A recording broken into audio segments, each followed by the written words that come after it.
Alright guys, thanks for tuning back in to Kart Smart TV with us. We're going to do episode 2 of our engine rebuild and disassembly. Part 2 is going to be the rebuild, obviously, and we are at that point now, and so we are going to get this thing put back together for you guys.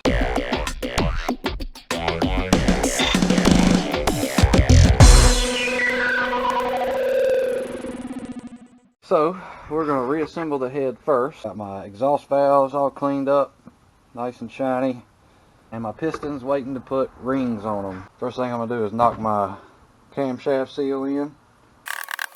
Alright, got that knocked in there. At this point I'm going to put my valve seals on. Simply just pretty much push right on. You should feel them pop a little bit when they go onto their little spot. Go back and give them all a good little push down to make sure, and you're done. Alright, gonna throw my valve in here. My first exhaust valve, and my spring, my retainer, and my little locking collets. You can use a valve spring compressor tool if you need to. Most of the time I find myself not really needing to, because they're pretty easy to just push down, push it on there, and they will lock back into place. You just got to push far enough to where the collet gets to the little groove in the valve so that it'll lock into place, and then you'll have valve action. First intake valve.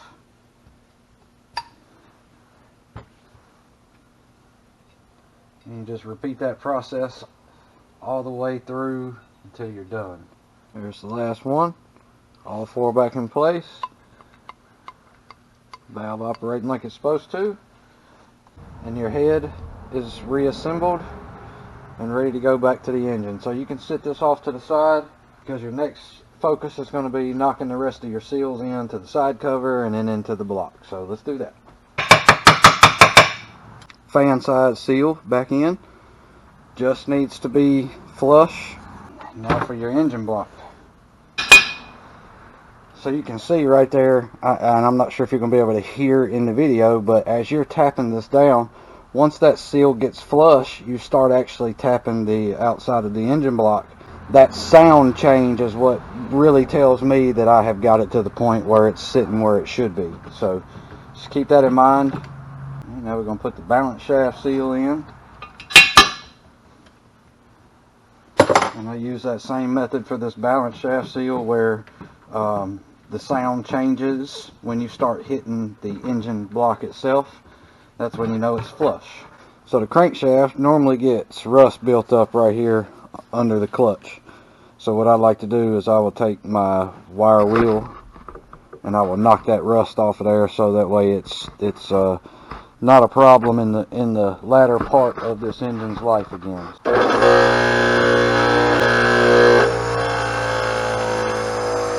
Alright, so there you see that I got most of that knocked off.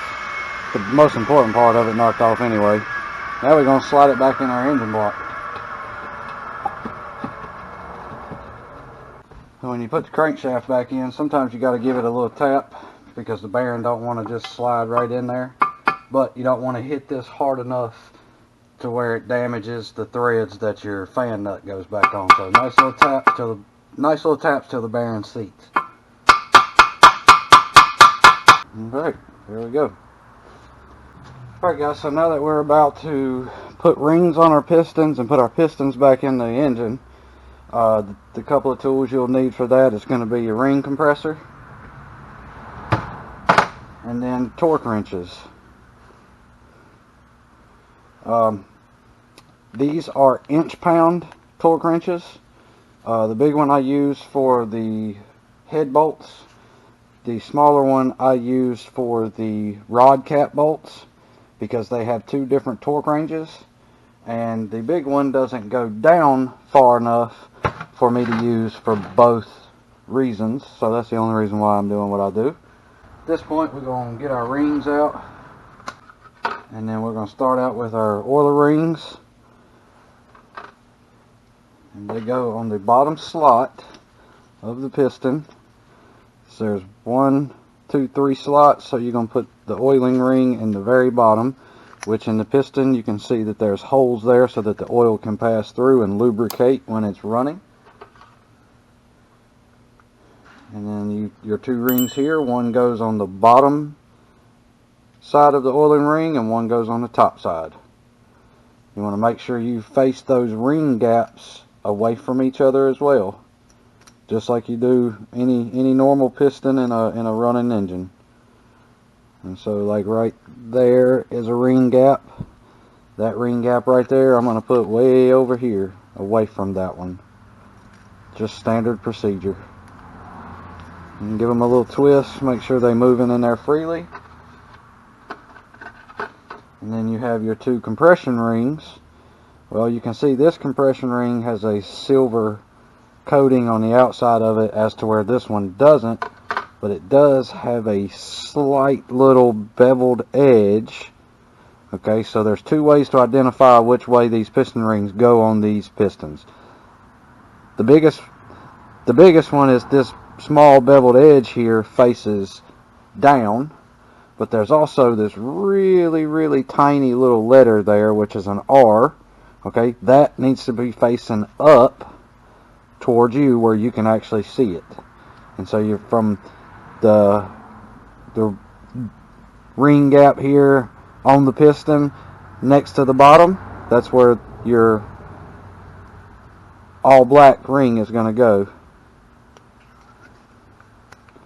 Just slip it around, pull a little pressure, and then also make sure you can twist that nice and freely as well.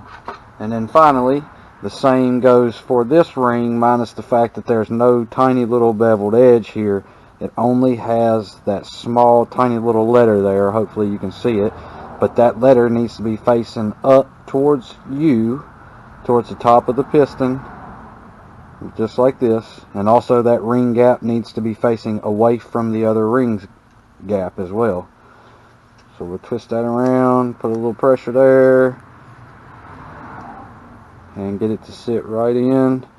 Twist it around nice and free, and we'll give everything all together a twist. That's nice and free there. And so that piston is ready to go. I'm going to stick that in there like that. We're going to do the next one. So before we dump the pistons in here, I'm going to put a little oil down on the crankshaft on the connecting positions. Dump some down into the journal of the crankshaft as well. Alright, so I'm going to pull the rod cap off of this. I'm sitting it inside the engine block. Going to get my compressor opened up big enough for the piston to go in.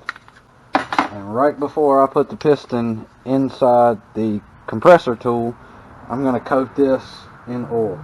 Coat the rings in this oil. It's not going to hurt anything. If it's actually helps with your first initial starting, is so that it don't dry start. There are a few other things I'm going to mention too to help also alleviate that dry start. Determine my orientation of which direction these pistons are supposed to go, because they do have a specific direction they have to face.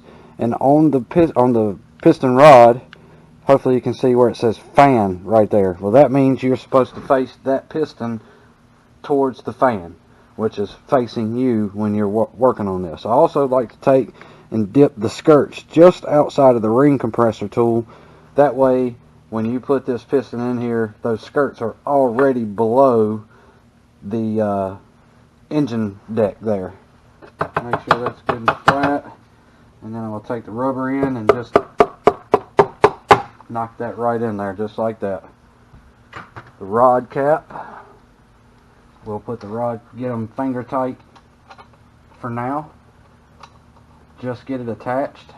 Then we're going to move to getting the other pistons slipped in here. Alright, at this point I'm just using this so I can reach in there and just snug these things up, because we want the torque wrench to do its job.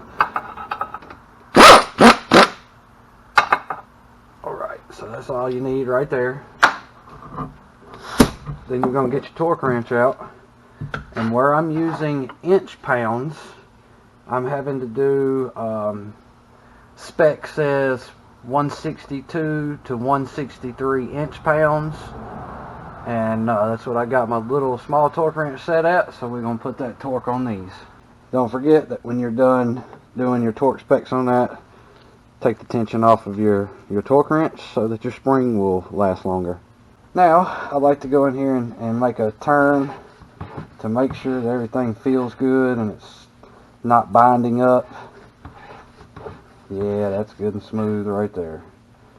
Now we can move to putting the balance shaft back in, and as I stated before in the teardown, you're going to make sure that you got all these two spacers, the one that goes on the balance shaft and then the one that goes on the crankshaft. Just keep that in mind. Keep an eye on that as you're cleaning and doing all the reassembly too. But this end right here, it's got some rust built up on it from just time. I'm going to knock that off with this wire wheel. Alright, so I mentioned earlier with the timing,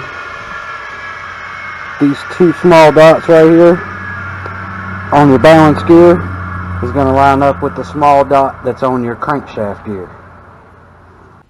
You can see your two dots on this side and your one dot on that side, and how this dot meets this tooth area in between those two dots there. So you got that right when those dots sit just like that. The engine block side cover back on. And remember I was telling you guys about the little black O-ring. Now's the time you got to have it, because you got to put it back in place and put your new gasket in place, and then you're going to slip your side cover back on. And so all you're going to do here is just reverse the disassembly process as you put it back together. You're going to do exactly the same you did taking it apart. Just get it all hand started. That way you don't have no cross threads. I work in an X pattern or similar to it to start with.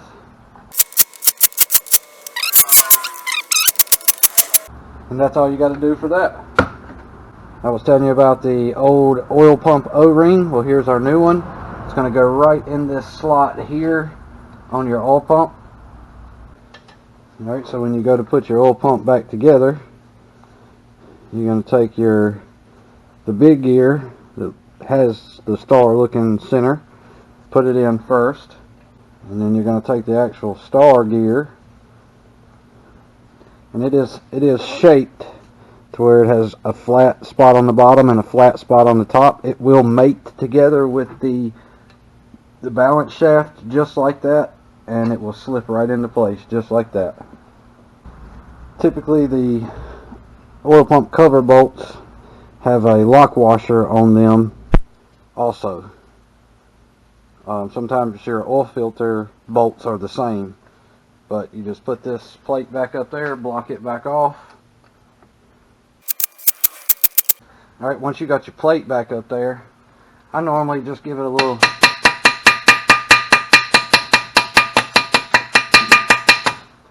tap like that on the cover, on that cover plate for the oil pump, so that it kind of flattens it back out and holds that gear in there properly, and they can't move back and forth and maybe cause any issues.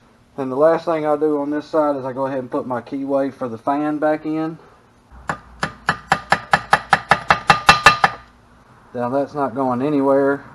We are going to take and get our head back on.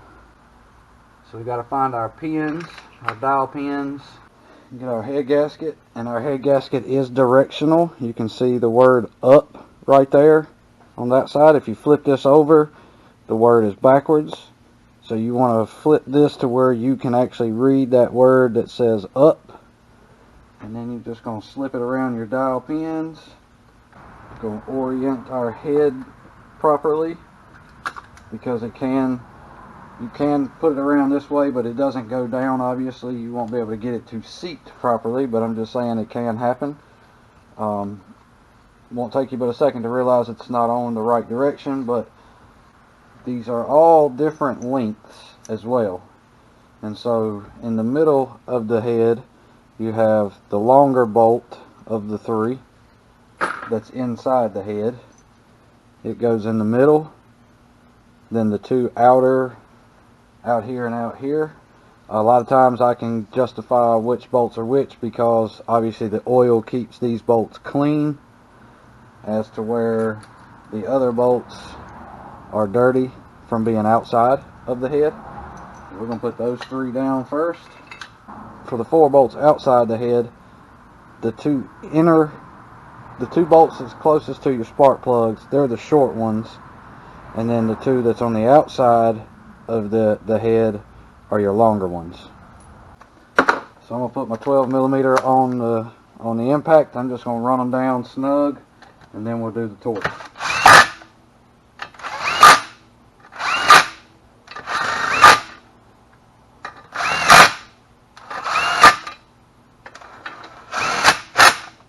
So when I'm doing the head bolt torque sequence, I normally run about 230 inch-pounds when I do these. It's just where I find I like it, the way it feels as it's torquing down. I feel like it's actually compressing the gasket really well. And then I'll go center bolt, the 2 small bolts on the outside, and then I work in an X pattern.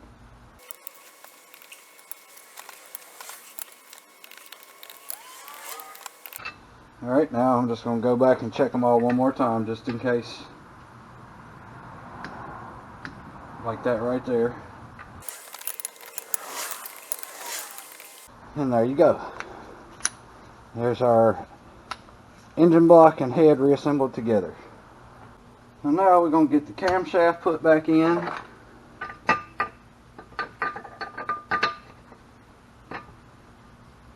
Alright, so once we got the camshaft in, we'll get the valve train put back in as well, your rocker arm assembly.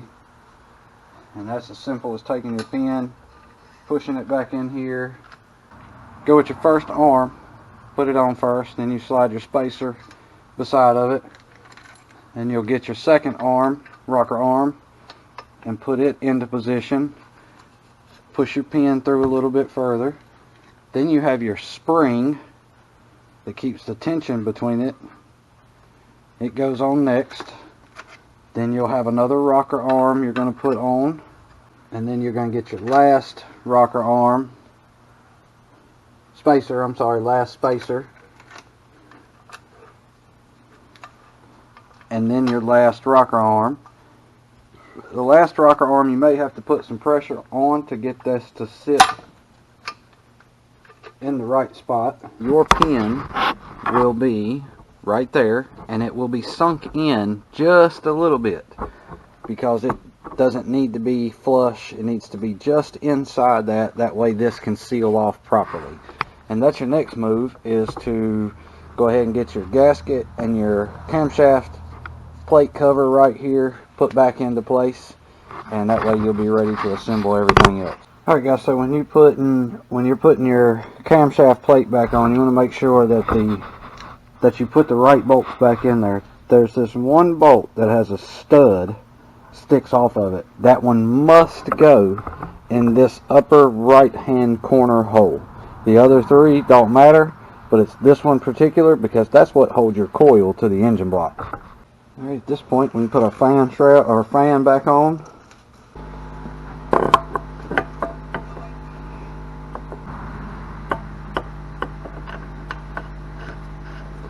It's going to be our 30mm socket. Now we'll flip to the other side of the motor. So we're going to put the timing area back together now. Put our 2 bolts back in the back end cover here.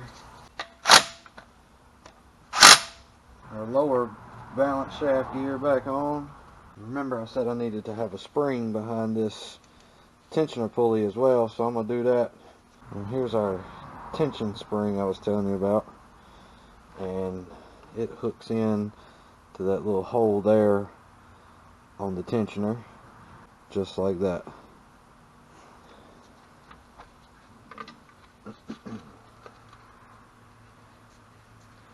Next is going to be our cam gear.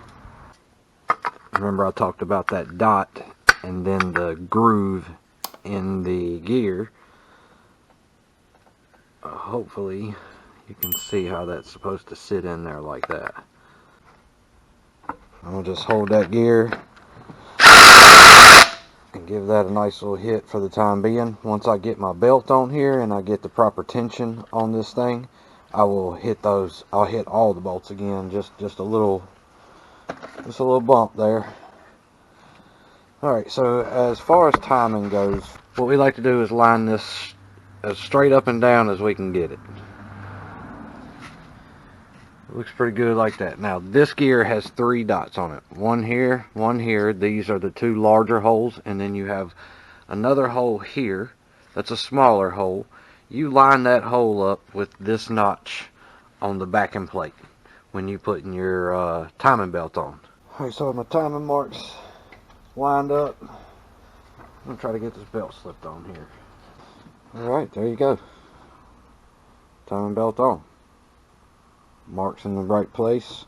At this point, we're going to put the bolt and guide washer back in place as well.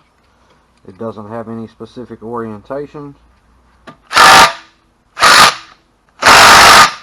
Now you are ready to put your timing cover on. Got 3 bolts.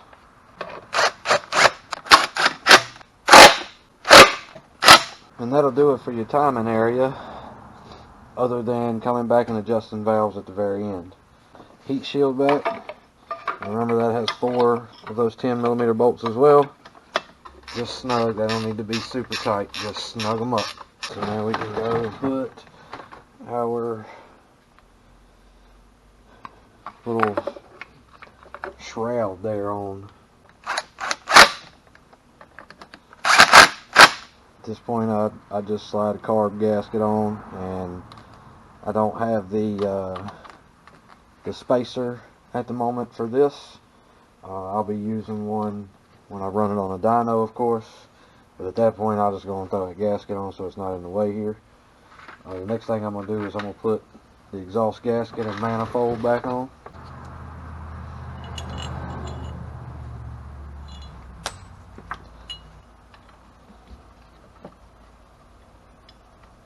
Those are 12mm.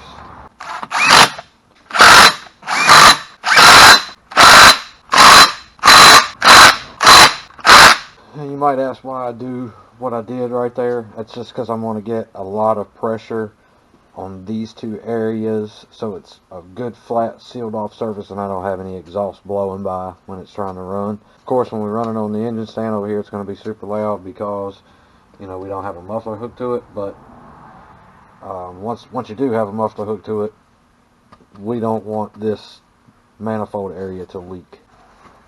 Here's our fan shroud.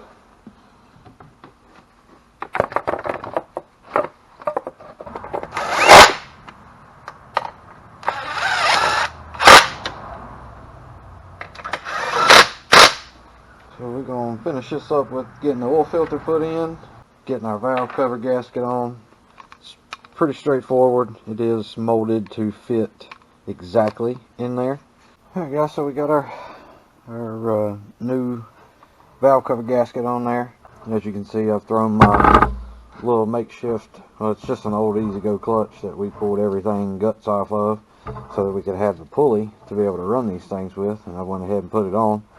I'm going to use it to rotate the motor to adjust these valves, and then finalize this thing by putting the valve cover on it, throwing the coil back on it, putting it on the engine stand, and we'll see this thing run. Alright, so I got my 4 thousandths filler gauge, flathead screwdriver, and a 10mm wrench.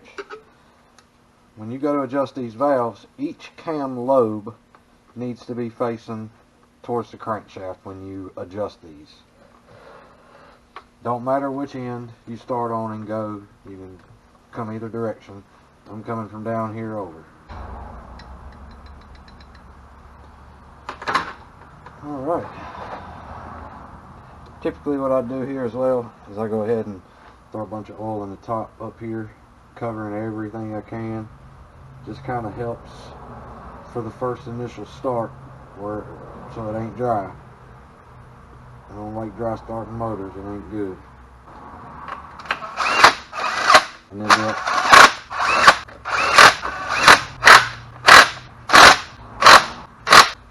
so remember what I was saying about the bolt that in the camshaft seal plate there? That one bolt that had the stud off of it needed to be in that particular corner. Here's the reason why. It's what your coil bracket hooks to on the engine. Alright guys, so that's going to do that for the disassembly and reassembly of the EZGO Robins, and what I hope would be a pretty detailed video for you guys. And at this point, we're going to put this thing on the running stand and see what happens. Alright guys, so you just watched me disassemble, and then we had a part 2 where we reassembled this motor. Now we're going to see if we can get it to run.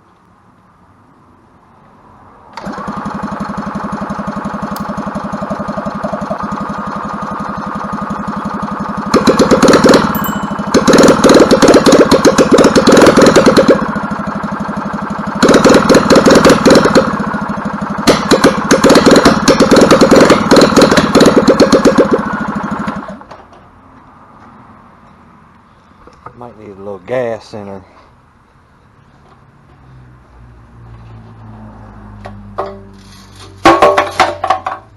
Bone dry. What's that movie? Ain't got no gas in it.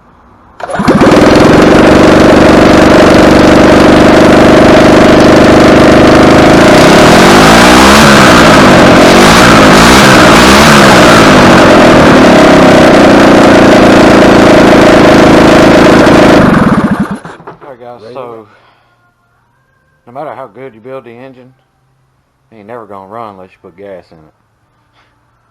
Anyway guys, I hope you enjoyed part 1. If you missed part 1, go back to the channel, check it out. It's out on the channel now to watch. This is for part 2, and I hope this will help you guys out, especially for you DIY guys. It's kind of what I aimed this video at for you guys that are out there trying to get this done in your own shop, out under the shade tree. It don't really matter. But don't forget that the QR code is at the bottom of the screen, so it takes you to the website. That way you can get any of the parts that you see me use on any of the golf carts that you have seen us work on. And then in the description is a discount code for the orders that you place on the website. So don't forget about that. Make sure you hit that like button. Comment, guys. Give us a call if you need to. We're here Monday through Friday. We'll help you out the best we can. And then also, don't forget to subscribe. I hope that you guys enjoy both parts of this video. Thank you so much, and God bless you all.